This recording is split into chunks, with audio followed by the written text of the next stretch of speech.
Hello everyone and welcome to episode 40 of the FC24 Youth Academy series with Charlton Athletic. Alright, so I'm finally back here recording, taking a look at what we did last episode. We couldn't get a win, we've had some disappointing results as of late, but we have faced some great teams. We just need to work on our consistency moving forward. The games we're going to be playing this episode are Fulham, Manchester City, Everton, and Sheffield United. Before we continue, we're sitting 13th. I'm pretty okay with this. We're in mid-table, we've racked up a decent amount of points, and we have a good platform to continue our survival in the Premier League. And right now you're all looking at the winner of player of the episode for episode 39. Issa Nnamdi was our best performer. If it wasn't for him, we would have conceded so many more goals, and he deserves this award. He gets a pretty decent increase in his attributes, and here's hoping he has a good episode this time too. Alright, let's take a look at our first opponents in Fulham. They're currently sitting in 16th place. They're in a terrible run of form, picking up 4 losses in their last 5 matches. There isn't really a better time to face these guys, considering we're in poor form ourselves. Let's try to get a result here. By taking a look at the starting lineup for this game, we've got Abelard and Yeni starting up front, with Andreo and Ayala on the wings. Our midfield consists of Madigan, Briem, and Gilzine, and Balkan, Khan, Naholo, and Taverner are our 4 defenders, with Issa Nnamdi as our keeper. Alright, we know what happened last episode. We're putting it behind us. We're starting on a clean slate this episode. Let's go for everything in this game. It's Charlton Athletic versus Fulham at the Valley. Good work here by Fulham. Oh, they're going to get a good chance here to shoot. Is it eventually going to work out for them? It is. We were so close to getting our standing tackle in there. The margins are so close, but Fabio Vieira is just able to dribble through everyone in the end. And Fulham have a very early goal here. Let's see if this can be a good enough chance for us. And that's close, but it's always over. Bobby Madigan doesn't really have a ton of support. Here's Sean Ayala, though.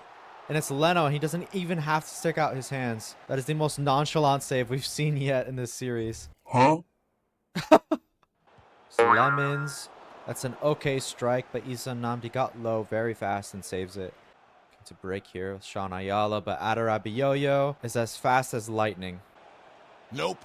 Oh, Bo Taverner. That's exactly what we needed from him. It's the end of the first half, and unfortunately, we haven't been able to click in the first 45. I think both teams have been equally performing, but Fulham have the first goal. They don't really have to do much else if we're not clicking an attack. Some space opening up here for Fulham. Here's Bo Taverner with a tackle that absolutely prevented a second goal by Fulham. Good work here.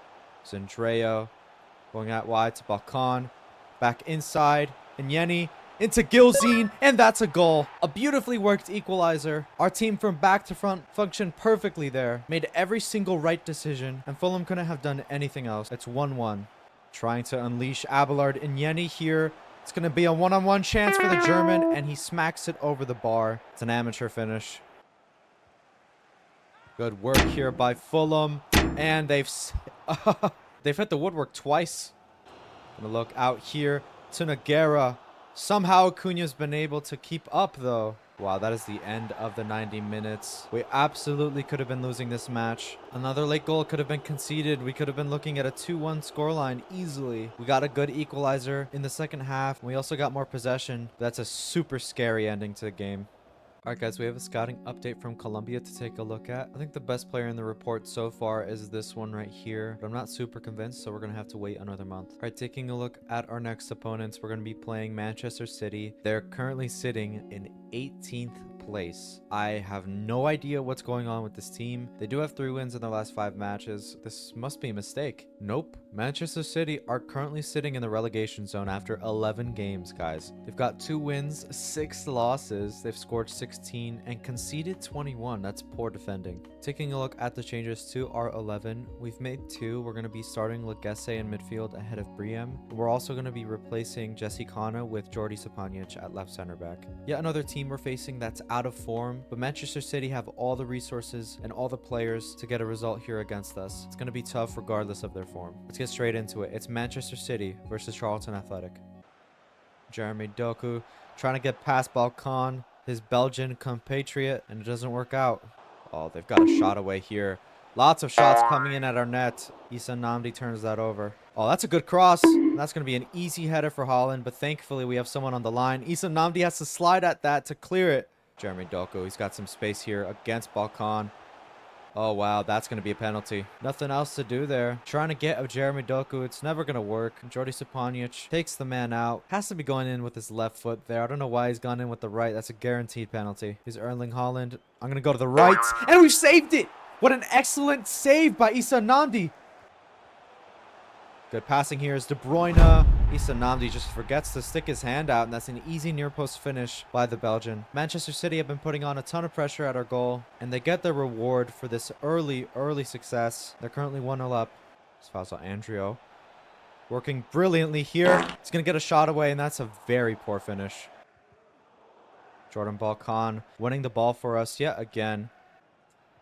Balkan into Madigan. That's a great effort. And we have a very good equalizer here. We won the ball high up the pitch. Jordan Balkan putting in yet another great tackle. Showing up for us yet again. And there's Bobby Madigan with a really good finish. One of his better finishes in a Charlton shirt. All right, that's the end of the first 45 minutes in this match. Manchester City have definitely been the better team. They've been dominant in possession. They've been putting in exceptional passing sequences. They could have had another goal. Thankfully, they only have the one, and we have our equalizer. We can build on this in the second half. Into Nyeni. Here's Nyeni. That's a clean strike at goal, and unfortunately, it's a poor finish. Straight into the path of Sean Ayala. He's going to go for goal. It's an excellent strike. And Zach Steffen has to save it and lead it onto his post. Good work for Manchester City. Issa Namdi has to stop that. Huh? What? How's that work for them? Jeremy Doku. Yeah, I'm really mad about that one. Kind of looked like Bo Taverner was fouled after the corner was played short to Phil Foden. Manchester City have kept the ball, and the game has kind of forced the goal here. Look at how much space there is for Erling Haaland. That's so stupid. That hasn't happened all game. And of course it happens now as the game is close to ending. Taverner going inside here to Fazal Andrio, and we've hit the post. The game is over now. The chance has gone begging. What an unfortunate result here. We get 0 points from a performance that deserved at least 1. I don't know how Fazal has missed that at the very end of the game. That was beautifully worked. I am not disappointed in our performance at all. We showed up here after adjusting to Manchester City's quality in the first 30 minutes of the game. All right, we've got 2 scouting updates to take a look at here. The first one is in Portugal. And yet again, we're just getting disappointing players. I feel like the youth academy has been kind of lackluster in recent times, barring that really good player that we picked up an episode or 2 ago. Let's see if things change here in Wales. We've got a couple of players here, but I'm just not super convinced at potentials. I mean, take a look here. We have Alan Roberts. His overall is okay, but I mean, outside of that, his potential isn't great. We're just going to have to keep waiting. The next team we're going to be facing in this episode is Everton. They're currently sitting second to last in the league, picking up 5 losses in their last 5 matches. If we're talking about a team out of form, this is the team we need to be looking at to get our first win in a long time. We're making 2 changes to the starting 11. We got Jesse Kana coming back at left center back, and we've also got Finn Geach coming back from his broken toe injury to replace Costa Lagesse in midfield. The loss against Manchester City stings, especially with the chance we created at the end of the game. We can't keep looking back at the past. We just have to keep looking forward. And this is a game that we can absolutely take good points from. It's Charlton Athletic versus Everton at the Valley. Good work. Here's Sean Ayala. I think it's going to be a good chance for us. There's Sean, and Jordan Pickford saves that effort. Good work here. It's a cross into Nyeni. And here's Andreo. Jordan Pickford saves again. I don't think it was a particularly great finish, though. Andreo into Bobby Madigan. Straight at Pickford, but we get a second chance, and we finally convert. That was like 3 or 4 good opportunities for us to score in this match, and we finally see the ball in the back of the net. Jordan Pickford having a good game, where we're getting into Everton's box quite easily. It's good passing there by us, and another finish by Bobby Madigan. Don't really know what just happened there. Somehow the angles worked for Everton there. I kind of underestimated the chance. I was just waiting for Jordan Balkan to get back to support us. But the Everton player has all the time and space to shoot at our goal. Issa Namdi probably should be getting to that, but we'll move on from it. Unfortunately, we don't have a lead anymore. And Geach to Lamar Gilzine. Here's Sean Ayala opening it up for Abelard and Nyeni, and we've hit the post again this episode. Oh, that's a good delivery. What's Bo Taverner doing? Velasco doesn't look that tall. Looks very short. How has he won that aerial battle? It's a great delivery, but my God, Bo, what is going on? Madigan into Gilzine. There's an effort. Jordan Pickford with another save. That's the end of the first half, and we're hearing even more boos here at the Valley. It's getting kind of consistent now. Every game has been pretty poor in terms of what's going on and in terms of what we're allowing in the game. Somehow we find ourselves trailing to Everton here. I thought we've had a good game. Our defending's been really poor. Samar Gilzine looking for space, goes for goal, and Jordan Pickford gets a hand to that again. He's having a great match. Space opening up for us. It's Abelard and Yenny. Doesn't work out, but there's Sean Ayala. It smacks it straight at Pickford. I think we're getting another chance here. It's Fazal Andrea with the weakest header, you'll see. Yenny into Bobby Madigan. That's a great chance. And somehow Jordan Pickford is able to stop it again.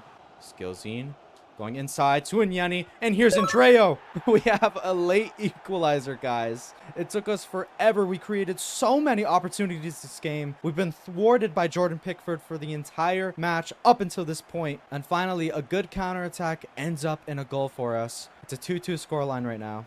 Need somebody to get involved here. Geach into Andreo. Eyeing up the chance. And that is a wonderful strike. They gave Fazal way too much room there. We won the ball. Finn Geach finds Fazal Andreo. They stepped off for a moment. And he just hits that. It's actually not in a corner. It's just dipping so much that it fools Jordan Pickford. And we have a 90th minute winner here. All right, that's the end of the 90 minutes. Our fans are cheering. The team is elated. That is such a great 3 points that we just picked up. Despite the heroics from Jordan Pickford, we're able to score 3 goals and secure our first victory in a long time, thanks to Fazal Andreo. All right, the last team that we're going to be playing in this episode is going to be Sheffield United. They're currently sitting dead last in the league. They do have a win in their last match, just like us. But generally, this team is not performing well, and it's a great opportunity to get 2 wins in a row if we can. Next episode, we are going to be playing Newcastle 2 days after this game, so there's going to be a lot of rotation. Just going to go over the whole starting 11. We've got Yenny up top with Fazal Andreo and Nogueira at right wing. We've also got a midfield of Finn Geach, Madigan, and Gilzine with a backline of Fabinho, Sapanic, Naholo, and Taverner with Issa Namdi in the net. What a crazy ending to that Everton game. We absolutely dominated that team. We deserve the victory. Let's try to get another great result here. It's Sheffield United versus Charlton Athletic. It's going to go for goal, and that is a good finish there by the German. I don't think he had a goal in this episode yet, but what a way to get your first. Bobby Madigan doing a bunch of work there to find Abelard. He caught the keeper off guard. It's a dipping strike, and it's 1-0 already. Here's Yenny. Back here into Bobby Madigan. That's a terrible finish. Bobby Madigan to Geach. Here's Andreo going for the outside of the boot finish, and that's classy. We're 2-0 up here. It's only the 14th minute. Thankfully, we're showing our quality. We're showing a bit of consistency, too. This is a similar kind of performance to Everton, except they don't have Jordan Pickford in the net. He's going to try to keep the ball here. And here's Lamar Gilzine. Has to be saved by Szymanski. Oh, this guy's fast. Marcos Antonio. This is kind of dangerous, and Namdi has to save it. Yep. Good work here. Finn Geach into Yenny, and that is a clean finish. And we have a third goal here before halftime. I'm not going to lie, guys. Sheffield United do not feel like a team that should be in the Premier League. We are winning this ball way too often, and Abelard has his second of the game. All right, that's the end of the first half, guys. This has been the best, or at least the second best performance that we've put in the Premier League so far. We're absolutely all over Sheffield United. They don't have a sniff at our goal. The second half is going to be fun for us. We can relax. Guerra going inside here to Lamar Gilzine. That's saved by Szymanski. Oh, that's a great chance for Sheffield United. They have a goal thanks to terrible positioning by Issa Namdi. I don't know how that effort has found the back of the net. It's kind of pathetic. How's Issa Namdi let that go? Oh, space is opening up here for Sheffield United. Here's Townsend. It's a second goal. Sheffield United are 1 goal away from equalizing this match. This is not going to happen. It's Yenny. Good dribbling there. Goes with his left. And we have a 4th goal here. It's a hat trick for Abelard and Yenny in the Premier League. This is so good for our German. It's a great confidence booster. He's not scoring as much as he would have in the championship. But man, that is class there. That is Abelard. Oh, that's great work. Here's Briem. He's going to pass that to Kyrides. And he scored. Putting on the pressure against Sheffield United. We're not letting up. We've made substitutions. We're keeping them uncomfortable up until the game is over. We won the ball high up the pitch again. And we have a 5th goal. That's a superb pass by Nogueira. And Briem showing unselfishness there to find Tolis Kyrides. The keeper has absolutely no chance. Oh, that's such a good pass here to Lamar Gilzine. And it's a poor effort at saving the ball by Szymanski. And Lamar Gilzine is going to have another goal in this season. That was a first-time pass by Sean Ayala. That's one of the best passes that we've seen, full stop, guys. That is so good by Sean Ayala. It's not the best of finishes by Lamar. There's enough power for it to trickle past Szymanski's hand. We have a 6th goal in this game against Sheffield United. The referee doesn't even want to continue the match. It's a resounding 6-2 victory here at Bramall Lane. This is exactly what we needed to end this episode. 2 victories out of the last 2 games. This is an excellent foundation to continue on into December and into the January transfer window. Alright guys, that's going to bring us to the end of this episode. We got a draw against Fulham, loss against City, but picking up 2 wins in the last 2 games is great momentum for us to bring into the rest of the December games. Taking a look at where we're sitting in the league, we've jumped from 13th all the way to 8th. We have a goal difference of 6, which is pretty much better than everyone around us, barring Chelsea, who are sitting in 6th with 3 points more than us. But after 14 games, we're almost halfway done with the season. It's so good from us. We're not expected to do anything in the league, and yet we're picking up great results like the last game. The next match, though, is going to be really tricky for us. We're going to be playing 4th place Newcastle. They have a great squad. They're in great form. It's going to be tough. Let's see if we can bring our form from the last 2 games into that match. But that's going to be it for me, guys. If you've enjoyed this episode, make sure to leave a like. Leave any suggestions you have for the series down below in the comments. Make sure you subscribe to the channel, and I'll see you in the next episode.